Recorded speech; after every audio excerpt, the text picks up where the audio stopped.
to avoid or refrain from plugging it by using the rural seaports this early on.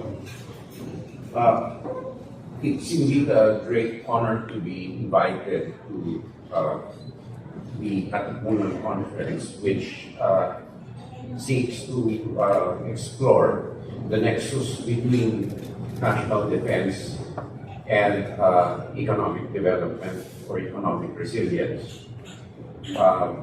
I propose just to give a brief opening remarks and take the time for a Q&A, which is more informative for everybody, simply because it's after your lunch. And experience has it that a boring talk after lunch leads to a sound sleep, which none of us can afford at this time, right? So I think the basic assumptions that we will give is that solidity in national defense does contribute to economic resilience and growth. From the obvious securing of your supply chain routes to your country risk profile lowering in terms of getting credit and other scoring criteria that you have on how robust your national defense is. As a matter of fact, our ideological opposite, our big neighbor, posits that for the strength of any socialist state, basic necessity of any socialist state is a strong armed force. So much so that it pursues its dream of having a dominant armed force by 2035 and the world leader by 2050. To the creation of that state in 1949, where Mao Zedong said that the foundation of the People's Republic of China, the spine or the backbone, is the atom bomb. From the most obvious to the less obvious, it is indeed accepted notion insofar as we are concerned that a strong national defense leads to economic progress. Now, secondly, the evolution of the Philippine defense scheme, which is really important to that nexus right now. We're transitioning from internal security to territorial defense. Hence, we have articulated a new defense policy or defense concept called the Comprehensive Articulated Defense Concept, where it is the bounded duty of the armed forces of the Philippines to secure not only terrestrial Philippines or the normal Philippines we know, Luzon, Visayas, and Mindanao, but also our exclusive economic zones and other areas where we have jurisdiction. We do this in combination with internal hardening of our systems and internal hardening of our operational security processes and our coordination between the civilian agencies and the armed forces of the Philippines. Secondly, we will need also our investment in new skill sets and mindsets of our people and to be more proactive, more multidisciplinary, and more aggressive in making predictions and to build the ecosystem for them to work, which is why we have filed the DND Transformation Bill, where we seek to transform the Department of National Defense into a civilian agency which will attract talent which may not fit the civil service nexus right now. Because, for example, in terms of cybersecurity, some of the professionals will not meet your normal, if you call them professional with the characterization of what a professional means, will not meet your normal civil service hiring criteria. But rather than let them fall into the dark side, might as well get them to work for the government side. So those are some of the, under the broad category of territorial defense, to secure your external supply chains, to make alliances between and amongst like-minded nations. That's why banks are willing to finance national defense right now. It is because the modernization philosophy is on the basis of upholding international law norms. That is the integrity of a sovereign state rather than an internal security mindset where you have ESG problems in lending because small arms lead to deaths, whatever, however you put it. Which we segue into the self-reliance defense posture of the recently passed by Congress, of which I have to bring out in implementing rules and regulations.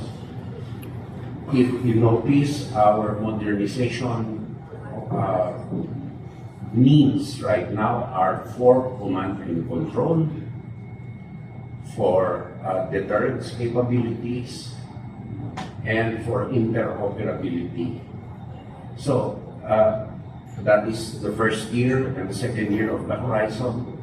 The rest will include more meat and bones into the picture as a consensus between us and the senior leaders, what we call the senior leaders of the armed forces, and approved by the president.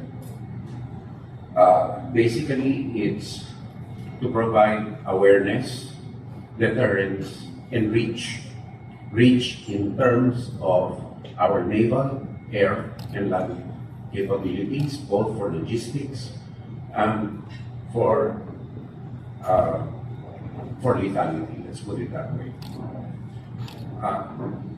On reach, we also need it because our biggest enemy is climate change, and we see that throughout this year. And for the 1 year I've been in the department, it started with the explosions and the Mount Mayon ashfall. Up to today, we have been dealing with natural calamities daily. And it's put a big strain on everybody's resources, not only on the armed forces of the Philippines, but it is a reality that will not go away, which we need to plan for and to deal with. And recently, we also tapped the assistance of our neighbor countries, Singapore, Malaysia, Indonesia, and Brunei, who sent their air assets to operate with us in delivering aid to badly needed areas. So DRR and your basic deterrence, awareness, deterrence, and reach are what we need. And here, we hope that potential international investors will focus because it is the value added that the country needs. And at the end of the day, any joint cooperation between defense and private concerns will, the sustainability of whatever entities you enter into depend on the business case.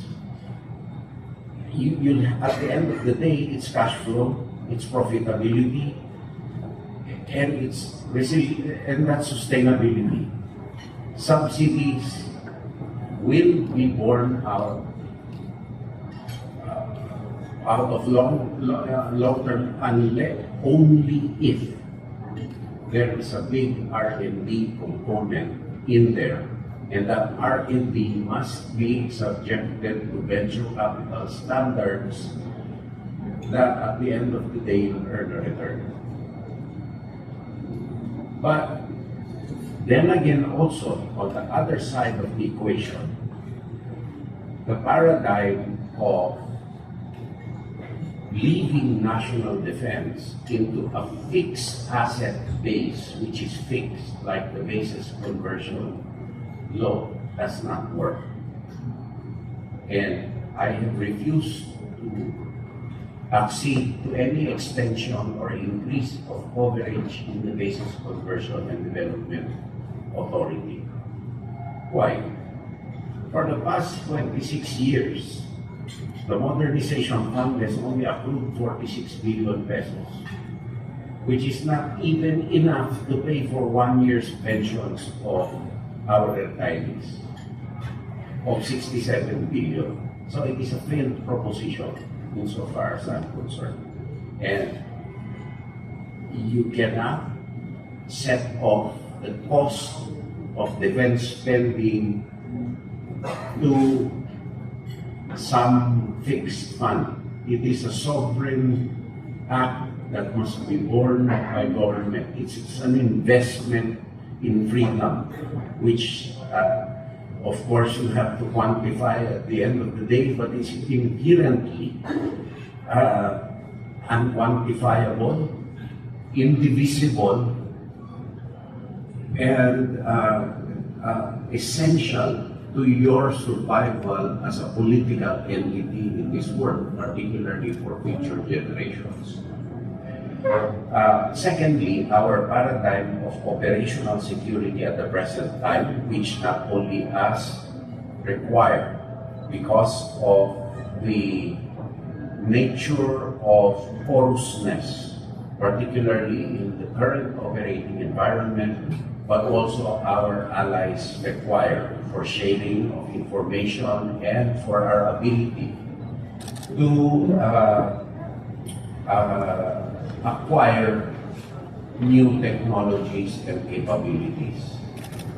We need an operational security paradigm. So a joint use facility for commercial and defense exploitation or development, in most cases, for high-value security items will not work.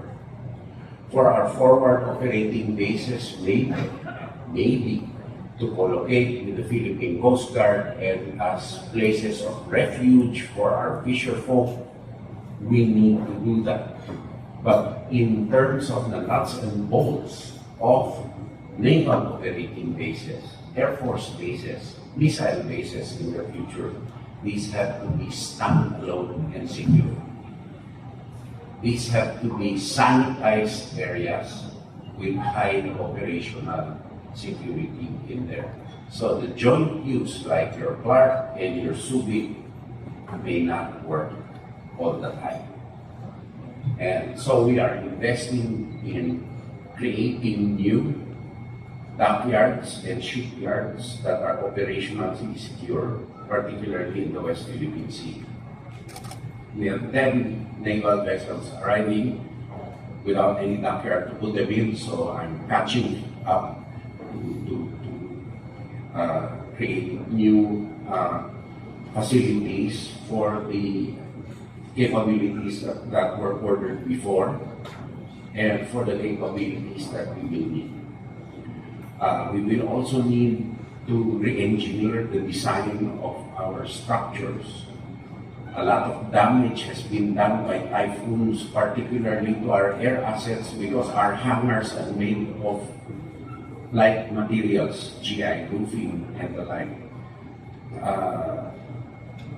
In Typhoon Odette, for example, C-130 was damaged because the roof, the hangar roof fell, and two planes collided with each other inside the hangar. And is it whose fault it is? It's useless to determine whose fault is it. On the one hand, not enough is spent on hardened infrastructure, and assuming it will be spent, our right to remain in the area where the structure is not fixed, because precisely of the experience of the armed forces in joint use aerodromes, where after you have taken care of the area, you spend for the area, they say, bye-bye, we need it for joint ventures. Doesn't work. So we need a secure area for that. So I've talked enough. I've given you some food for thought. I propose that we enter into the Q&A as soon as possible so that I can answer your queries as best as I can. Thank you and good afternoon. Keep safe, please.